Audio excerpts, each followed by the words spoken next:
about adventurers? Yung mga adventurers na tayo. Kasama. Okay. So, I'm so glad na pasa ako makita yung mga adventurers at pathfinders na nag-meet tuwing hapon dito. Because I was so reminded na ang mga iglesia na may mga programa katulad nito ay mga progressive churches. Kasi ito yung nagpapasigla sa mga kapatid natin, lalo sa mga kabataan. So, ako ay magbigay ng devotional, maiksi lamang. Pero kung mapahaba ay magsabi na lang kayo ng amen. Ibig sabihin tapos na. Okay, so nice ko kung topic na dalhin sa inyo, makita nyo sa Matthew chapter 9 verse 36. Kung mayroon tayong banal na kasulatan, pwede natin basahin.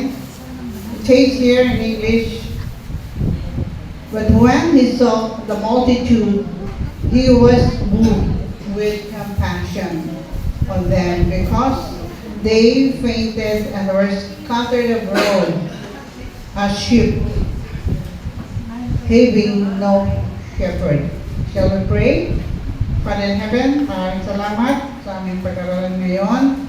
Nawa ito ay magbibigay ng kaluwalhatian sa iyong banal na pangalan sa aming pag-aaral ng iyong salita. Salamat sa iyong pagkisama sa amin, pagpatawad sa aming mga kasalanan sa pangalan ni Jesus. Amen. Move with compassion. Actually, ito yung naging sermon ko sa women's emphasis doon sa Rizal, Morong, nung nakaraan. Pero ang title lang ko kunin ko ngayon. And ito po ay isang panahon na ang ating Panginoon ay kasama niya si Matthew na umiikot sila sa buong bayan ng Israel. At makita po doon na according to Matthew, sa kanyang pag-observe sa ating Panginoon, nakita niya ang Panginoon ay nagkaroon ng awa sa mga tao. Compassion. Pag sinabi natin compassion, mercy, awa, or moved by their suffering. So, kanyang binanggit dito sa 36 that pinakita niya ang naging damdamin niya at naging damdamin ng Panginoon na makita niya yung mga tao.